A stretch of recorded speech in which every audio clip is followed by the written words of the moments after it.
Hey guys, this is Andy McCann. Welcome back to another episode here on Fitness, Food, and Finances. And today is the day we go through the at-home test and assessment for nutrition, sleep, health, and fitness, and all this. Are you actually as healthy as you think you are? So here's the premise.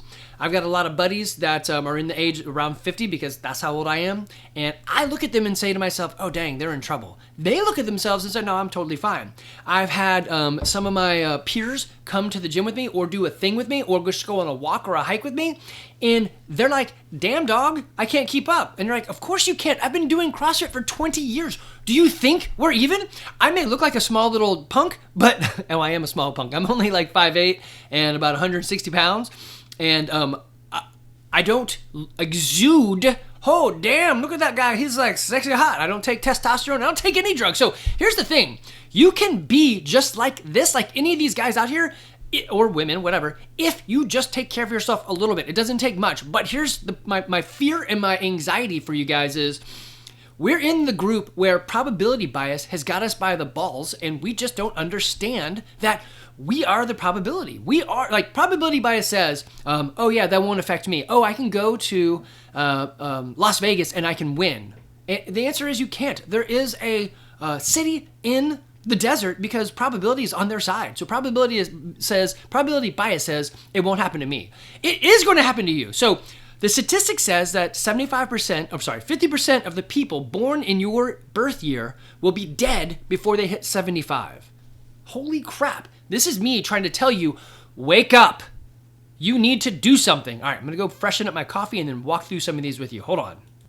Okay, this is going to be a bit choppy if I use the pause correctly. What I'm going to try to do is pre-read the things that I've got, pick out like 2 or 3 from each section, and then go through those with you. There's probably, well, there's the 5 pillars, right? So there's 5 subjects, and then there's 10 things you can do. Wait, is it 5? No, my bad. It's not 5. Hold on. Okay, good. I got it set back up. I was thinking of my 60 easy. So there's only eat, sleep, and move, and those are the tests. The think and connect, I mean, you should be working on that, but that's out of the scope for today. So this is specifically if you're 50 plus, but I mean, really, you could use this for anybody. But the numbers I put in there, if there's any like, hey, there should be this many that you can do, is for being older. If you are younger and you can't do it, then yeah, you're kind of screwed as well. So play along. So the first one is eat, the nutrition self-assessment. When you look at your meals, when you look at your plate, is a fourth of it some sort of protein, half of it some sort of non-starchy vegetable, and a fourth of it some sort of whole grain? That's the first one, right? Just look at your plate. It's easy. Is that what you've got? If you're out of whack, then you're probably in trouble, okay? If you're eating a lot of high processed foods, you're probably in trouble. If most of your meals come from a drive-through window, you're probably in trouble. Okay, added sugar. You have to track this, so it's a little bit more cumbersome, but a healthy benchmark says that you're doing 6 teaspoons or less of sugar, so that's 25 grams. And that's for women, and 9 teaspoons or less for men. So it's not much sugar. If you're drinking a can of Coke, actually, let me look that up real quick. All right, so the search says that a can of Coke has 39 grams of sugar. So one can of Coke puts you over the limit, and you can't have sugar in anything else, and you guys are going to eat sugar in everything. Sugar is in everything. When they said, hey, fat's bad for you, let's take fat out, well, the only thing they could do is find sugar. So now they know the bliss point of food, the proper amount of sugar, salt, fat to make you want to eat more. So watch out. When it's processed, they want you to eat it. Their job is to get your money through your pie hole. So they want you to spend money on this. All right, hydration test. Look at your pee. If it's light yellow or pale, you're good. If not, you're in trouble. Let's move on to sleep. All right, so an easy one. This can be a simple check mark. Are you sleeping 7 to 9 hours a night? If you're not, but you're probably in trouble, right? It's an easy one. Like I said, these are at-home things you can do. All right, so consistency in sleep. Do you go to bed roughly and wake up roughly 30 minutes from each other, right? So like, do I go to bed between 8 and 8:30? Okay, great. Or 10 or 10:30, that's really early. You're like me if you're going to bed at 8:30. So 10 and 10:30. If you're within 30 minutes, then you're doing a good job, as well as the wake up time. So between like 5:30 a.m. and 6 a.m. All right, this one's a bit subjective, and it's hard to understand compared to other people, but how refreshed and energized do you feel when you wake up? If you are like, I really have to have coffee to get going, then you're addicted to coffee. That's not great. You're already on a bad track. You need to have sleep do the right thing for you. I am not a big proponent of things to wear and wearable technology and all that, but if you're unsure how you're sleeping, I love those wearables where it actually tells you, hey, you had a pretty fitful sleep, or no, you did not. It's a great way to measure. They watch your breathing, your heart, your movement, and all that stuff. So it's a good one to find out how are you sleeping. Okay, so eating and sleeping are sort of like, oh, I don't know, Andy. I feel like I'm okay there. Trust me, the way I see most of us eat, you are not okay. I've been doing this carnivore strict or lion diet loose for, I guess, nearly 6 months. And I feel great. Basically what I'm eating is, for breakfast, I will do eggs and ground beef. And then for lunch, I will do a New York strip. And then for dinner, I do eggs and ground beef with about maybe half a spool of goat cheese. That's it. That's what I'm eating every day with a lot of salt. And the only supplement I'm taking is I made my own electrolyte. So I do LMNT, that electrolyte powder, but I tried making my own to see how it would be different because there's potassium chloride and there's potassium citrate and potassium other stuff. So I thought, well, I'll make my own so I can really know what's in there. And I drink water and I drink some coffee. So I'm actually gonna taper back on the coffee. Now what I do is I just reheat it with water, so I don't put more coffee in it. It's just hot water. So I'm diluting it over time, which is totally fine. It's the heat that I want that I realize. It's not really the coffee. Coffee doesn't spike me. It actually mellows me out. So I guess that means I'm got that ADHD, whatever. Anyway, so those are tests you can do. The next one is the physicality of it. And this is where I see it in most of us. Hey, let's go do a thing. And you're like, yeah, let's go do it. And then you cannot do the thing. I am 51, and I'm crushing people on like hikes up to 11-foot hiking. How is that even possible? I shouldn't be able to beat college kids. Well, maybe if you're in college, your health does suffer while you're there somewhat. Evan can attest to that. Okay, so some physicalities. Here we go. Again, these are easy. You can do them at home, but there are some numbers associated with it, okay? So sit to stand test. How to perform. Sit on a chair and stand up without using your hands as many times as possible in 30 seconds. Lower your, so what it's measuring is your lower body strength and your balance. Many times as we get older, our balance gets off. I should put in there, oh, there is right there. I did put it in there, the one-legged test, so for balance. All right, so it says a healthy benchmark is you can do between 12 and 20 stands in 30 seconds. If you can't do one, you're in trouble. And okay, let's measure this out. What does a chair look like? A chair typically, I know you can't see me, but I'm sitting in a chair. It's got an adjustable height. What it should be is my hip crease is right about the level of the top of my knee bend. That's where a healthy sitting position would be. My feet are resting properly, and I can stand straight up out of that 20 to 30 times, or 12 to 20 times. All right, next one, the one-legged balance test. How to perform. Stand on one leg with your arms by your sides, and time how long you can hold this position.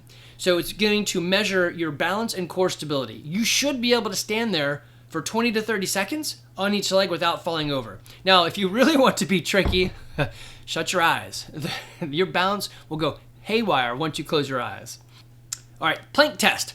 How to perform. Hold a forearm, so you can do your elbows or you can do your hands. It doesn't really matter which one.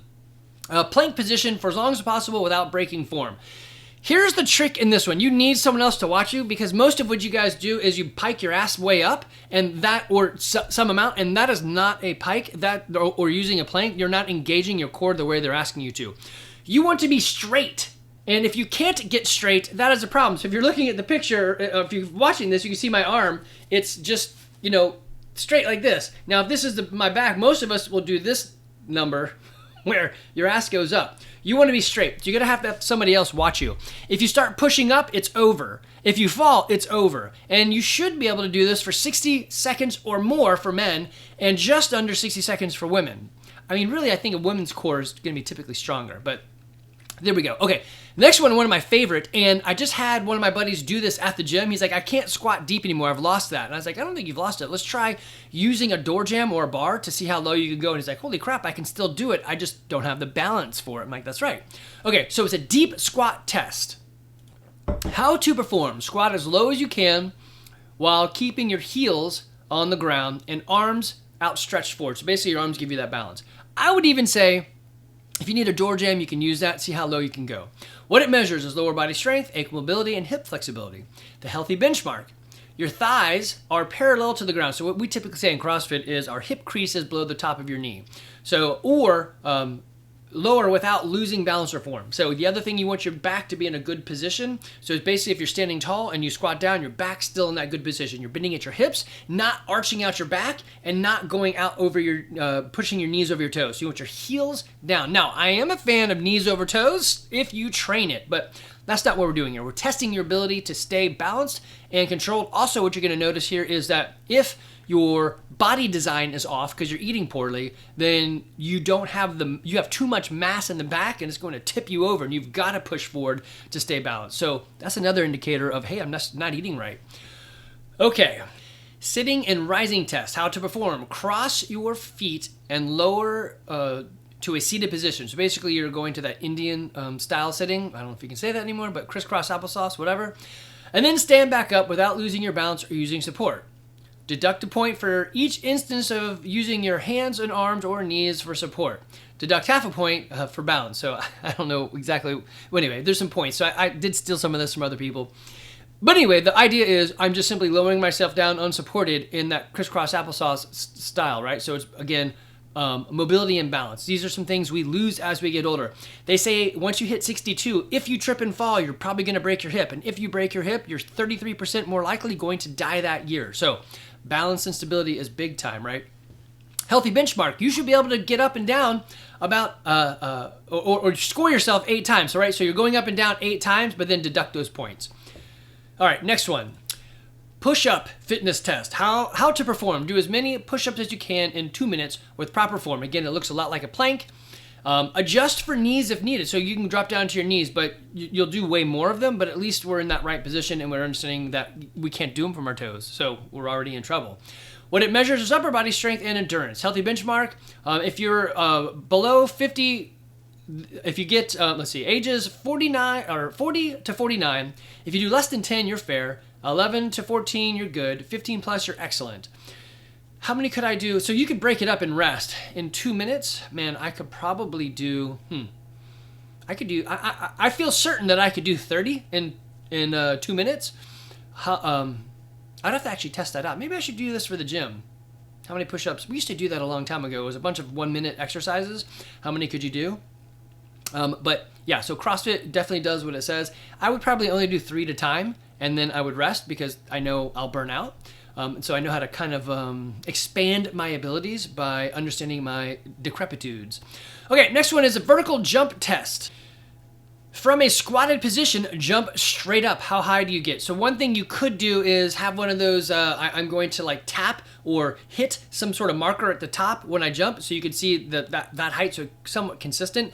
Or if you're good, you can jump and use your eyeballs to say, hey, what did I see? Like put some markings up and did my eyes reach that? Or have somebody else to kind of see you.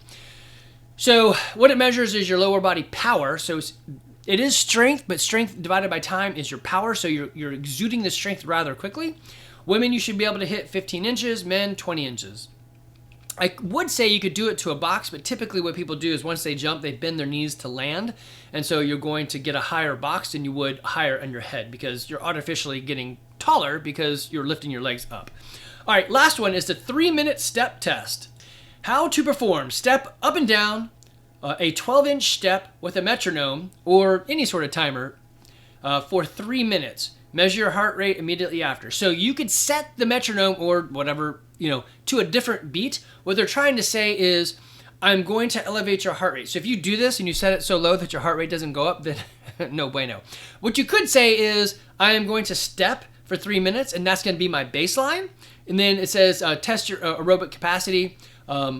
You're measuring your heart rate. So usually around 72 is the average for most people on a resting. So you want to look up, actually I should probably paste that in there, look up on a chart your average heart rate. As I pull up the heart rate charts, it is so all over the map, that it's going to have to be very independent. So I'm going to ask you to Google yourself. So put in your age, put in your resting heart rate, and then go do this for 3 minutes and put in that heart rate. And then also how long does it take you to get back to your resting heart rate? And then you're gonna have to Google your own specific. I've looked some up, and they are literally all over the chart. So they're like, hey, if you're 50, it could be between 85 and 45, but it should be 85% of your something of your resting heart rate, or not 85%, because that would be right the wrong direction, but like 185%. So you need to look that up and then count your own resting heart rate and kind of figure out where you are for this, because it's going to matter on that test. But here's an easy one. If you try to step on a consistent metronome for 3 minutes and you cannot, then you're in trouble, right? These are some easy things you can do at home to find out, am I screwed?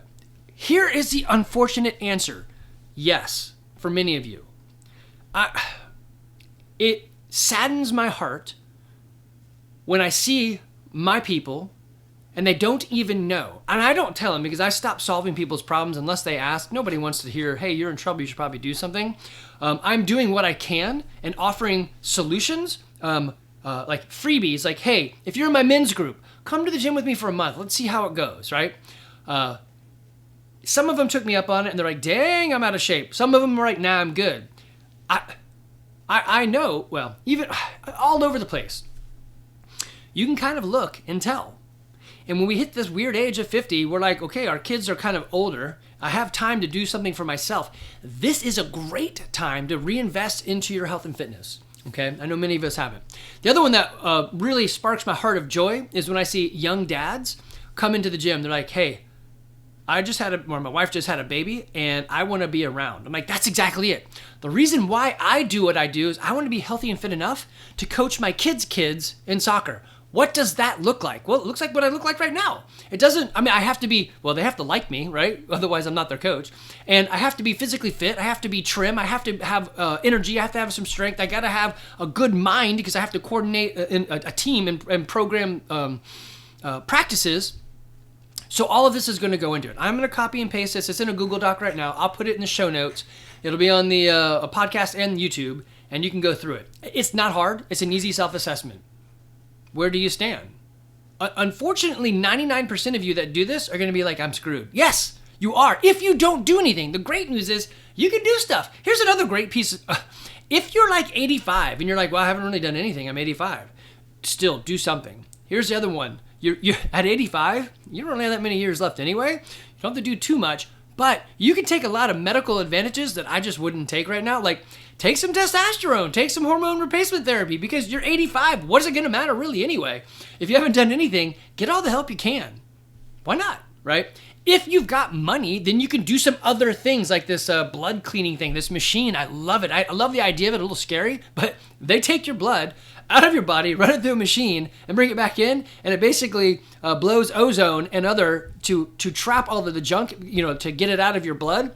And if you go and look it up, you'll see pictures of people's blood going back in, looking great, and the stuff that's coming out, you're like, what the hell? That was in their bloodstream. That is just disgusting. Most of us probably can't afford that. So this is why it's fitness, food, and finances, because if you have finances, you can do things for your life, and that'll really help out. All right, guys. Hey, I'm Andy McCann. I own CrossFit Garage down here in Woodstock, Georgia. If you're local, come to us. I'll help you. If you're not local, I have got garagefitness.online. Right now we're doing alpha memberships, so you can get it as many times as you want. It's a 2-month free membership. Get it, for a year. I don't care. You can help us build this while I help build you. We use Brandon Phillips and his programming. Why Brandon Phillips? Because he's freaking awesome. He's just like us. And I would use that programming in my gym, except we utilize the tools that CrossFit puts in place in the programming a lot. And so until everybody, even me, is comfortable recreating all of those tools on my own, I can't go down that road. We lean on the expertise of CrossFit tremendously. There are some things when we program CrossFit that I'm like, but for the most part, if we simply do what they say or follow a program and we're consistent, it's going to work. Brandon adds a bit more, less of the McCann not less, like maybe one day will be not a Metcon, it's just completely out, and it is just a strength day, and he requests people stay longer. That's the problem with strength days. If you really want to do it right, you need more than the 60 minutes we give you, but everyone knows that a class is 60 minutes, so we're trying to work within those those time frames. So this is why CrossFit really works. CrossFit is the minimal time investment for a maximal output. I mean, it's legit. I can do 24-hour races in the woods doing CrossFit. This is all I've done. My buddy, he does the standard training. Okay, so we got that for you. You can find us also, find that on Garage Fitness Online on the website. Oops, it's gone. There it is. Garage Fitness Online on Facebook. We got the Carnivore Challenge kicking off. If it's too late and you're like, I missed a carnivore, that's okay. When you sign up, there's an opportunity to do a one-on-one. You could actually just buy the one-on-one and do it anytime you want, so it doesn't have to be now. I got 60 easy for you. If you don't want to do any health and fitness, you just want to try some stuff on your own, this is 60 easy things you can do. I'll put it in the doodly-doo in the show notes. I think that's probably all I want to show you for today. Guys, you don't have to do this alone. This certainly helps when you have a friend. I can be your friend. Well, sort of your friend or something.